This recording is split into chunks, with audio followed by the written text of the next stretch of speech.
Andy, it's great to have you on stage. And since high school is long gone, now I can take the front seat. Okay? I tried to sit in the back seat, but I wasn't fooling anybody when I was in high school. They knew that I was a front seat kid at heart. Dieter, thank you for inviting me here today, and thank you for having us all here. We're here to talk not just about the new E-Class, I think, but also to talk about this concept of intelligence. And we all realize it's a fundamentally important concept. It's also a really slippery one.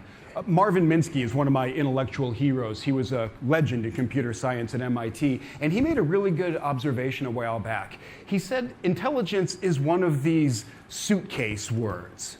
In other words, it's a container, and we pack into it a lot of different things, a lot of different meanings, a lot of different concepts. And what I'm noticing is how many different concepts are being packed into this notion of intelligence these days. Some people are taking an inherently human view of intelligence, and in this era of incredibly smart and incredibly powerful machines, what they're essentially saying is, no. Intelligence is what we do. Intelligence is what we human beings are better at. The problem with this view, with this definition of intelligence, is that the machines keep surprising us, and they keep on encroaching into territory that used to belong to us alone.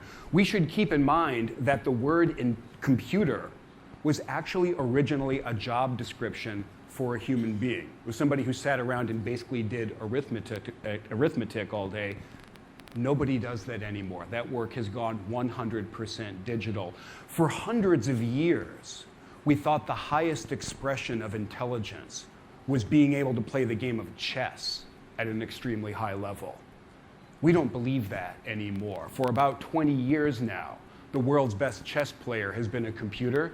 And in fact, the mismatch between human intelligence and machine intelligence is so bad in this area that they asked a human grandmaster a little while back how he would prepare for a match against a computer.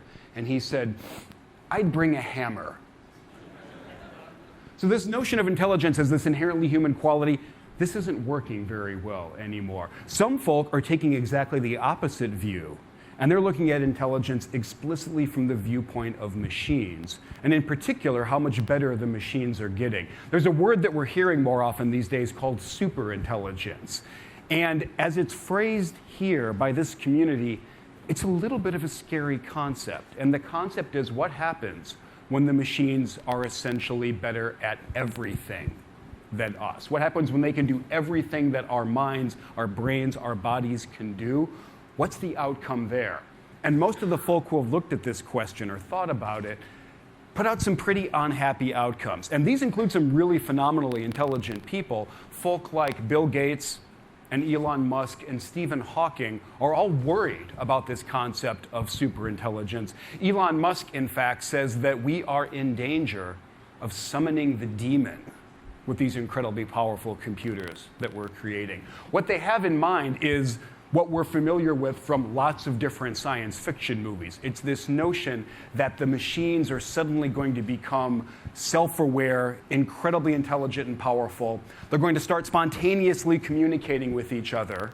And at some point, they're going to look over at us and say, what do we need them for? And they're going to essentially declare war on humanity. I'm going to worry about this the day my computer spontaneously decides to communicate with my printer. There's a deeper issue here. This is theoretically possible, but that's not the right way to think about it. We are so far away from anything like superintelligence that I think this fear is incredibly misplaced. It's actually harming us because it's detracting attention from some fundamentally important things.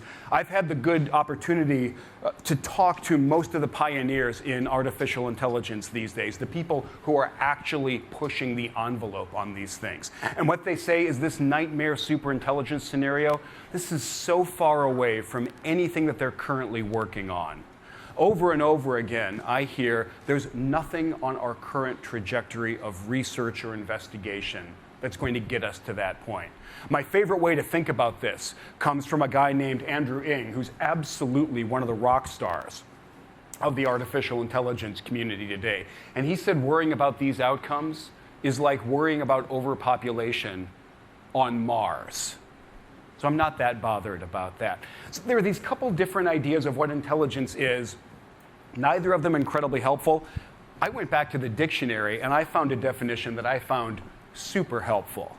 Because they're talking about intelligence here not inherently in human terms and not explicitly in machine terms. They're saying intelligence is the ability to learn, to understand something new, and to apply it, to put it to work on a problem, to help improve a situation. When I think about intelligence this way, it gives me a lot of insight. I think this is the right way to think about the topic. It also leaves me profoundly optimistic, because what we're doing now, finally, what we're doing now is building machines that can learn, that can actually dive in and master some new topics. We've been trying to do this for decades. As soon as we had computers, some of the smartest people in the world tried to get them to be good at these tasks. They're finally realizing that promise. And it turns out that once you have enough computing power, and you need a lot, once you have oceans and oceans of data, and once you have really clever people tuning the systems, building the algorithms, you can actually start to do learning. You can start to improve at tasks, some of which are really difficult, some of which used to belong to human beings alone, and a lot of which are extraordinarily valuable. And what I think is going on these days is not that we're building superintelligence and not that we're marginalizing humanity. We finally have machines. We finally have tools that I think of as somewhere between a really, really capable assistant and an extremely valuable colleague to help with whatever it is that we want to get done, whatever situation we want to improve, whatever we want to get more intelligent about. We now have unparalleled tools to help us with that. I want to wind up by giving a couple examples of how important this phenomenon is and talking about grounds for optimism, actually.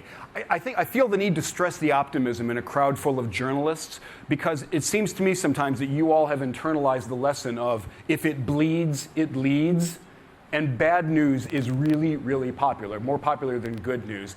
That's great, but the bad news headlines can distract us from what's actually going on, some very fundamental trends taking place in the world, really good trends, ones that should leave us optimistic.